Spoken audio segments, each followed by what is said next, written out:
लेकिन मतलब नॉर्मली सवाल ये उठता है कि आपने जैसे कि बाकी लोग बचपन में खेलते हैं, सारी चीजें करते हैं, तो आप भी खेलते थे या फिर रामलीला में ही आपका पूरा समय चला जाता था? हाँ, निस्संदेह बचपन में खेलते तो होंगे, पर मुझे जब याद आया हाँ। तो खेल के प्रति मेरी कोई बहुत ज्यादा रुचि नहीं थी। अच्छा। मेरी रुचि आध्यात्मिक थी। अच्छा, मतलब शुरुआत से ही हाँ, आप। उसी को प्रारब्ध कहते हैं। तुलसी जस तब भव्यता तैसी मिले सहाय, आपुन आवे ताय पर ताय तहाँ पहुंचाए। आपको मेरे से कब मिलना है, कहाँ मिलना है, कैसे मिलना है, ये सब तय है। सब तय है। पहले रेल की पटरी बिछती है, बाद में गाड़ी चलती है। ऐसे ही हमारा प्रारब्ध पहले तय होता है। एक गिलास पानी भी आपको कहाँ पीना है वो सब तय है। हम किसी को छोटा बड़ा बने उनके कारण ऐसा हो गया, कारण कोई बन जाए, चाहे अच्छे के लिए चाहे बुरे के लिए, पर होना तो वही है जो होना है।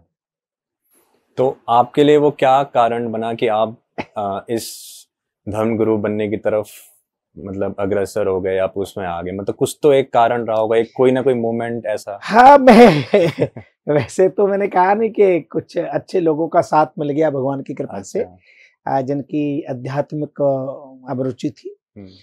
परंतु मैं अपने गांव से करीब लगभग 15 किलोमीटर दूर पढ़ने जाता था साइकिल से। अच्छा। तो मेरे पिताजी किसान थे। हाँ। तो एक दिन उन्होंने कहा कि आज खेत में बीज बोना है, तो साइकिल पर जो बीज बोना है उसे रख करके खेत से निकल जाना। हाँ। मैंने कहा ठीक है, मेरे को निकलना हो तो सही है।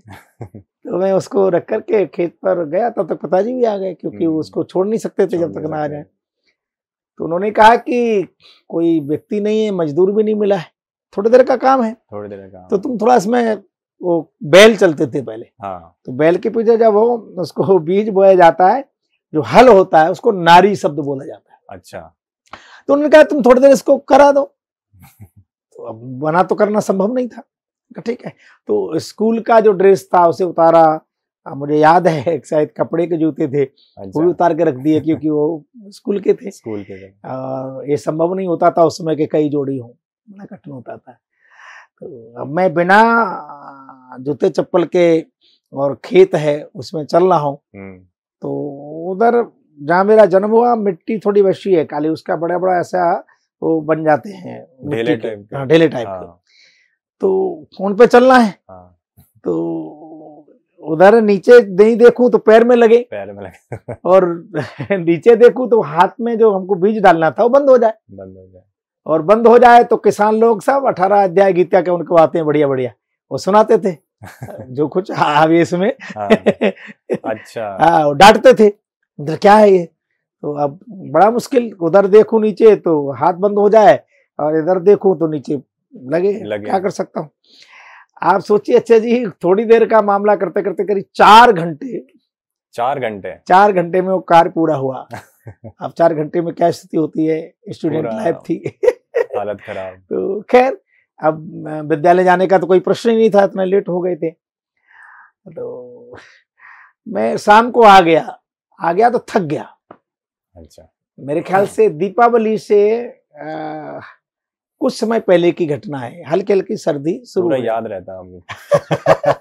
हल्की हल्की सर्दी शुरू हो गई थी। तो जो ज्वार होती है, ज्वार पहले वो हाथ से मशीन काटने वाली होती थी पशुओं के लिए, वो ज्वार पड़ी थी वहां, मैं उस पर आके लेट गया। अच्छा। हो सकता है घर वालों ने भोजन के लिए पूछा होगा, मुझे नहीं पता। मैं सो गया वहीं। रात्रि में कुछ सर्दी सी हुई तो मैं जगा। मैंने कहा रात्रि हो गई, कब दिन हुआ कब रात्रि, कब पता ही नहीं लगा। और मैंने आज कुछ खाया भी नहीं, बैठ गया। और कहां से चेतना मिलती है जीव को, ये सब मैं तो ऐसा कहूंगा पूर्व निश्चित है। परमात्मा कई सूखी घास का वो पूरा ढेर लगा हुआ है, उसमें तीली लगा दीजिए, अग्नि अपने आप पकड़ लेगी। अच्छा। गीले में लगाएंगे तो नहीं लगेगी, पर सूखे में। ऐसे ही प्रारब्ध तय होता है, परमात्मा कोई ना कोई सीख लगा देता है, वही कोई ना कोई संकेत प्रदान कर देता है। मैं बैठ गया और मेरे मन में जो भाव आया वो व्यक्त करता हूँ, शायद मैंने व्यक्त नहीं किया है कभी ऑनलाइन। तो मेरे मन में आया कि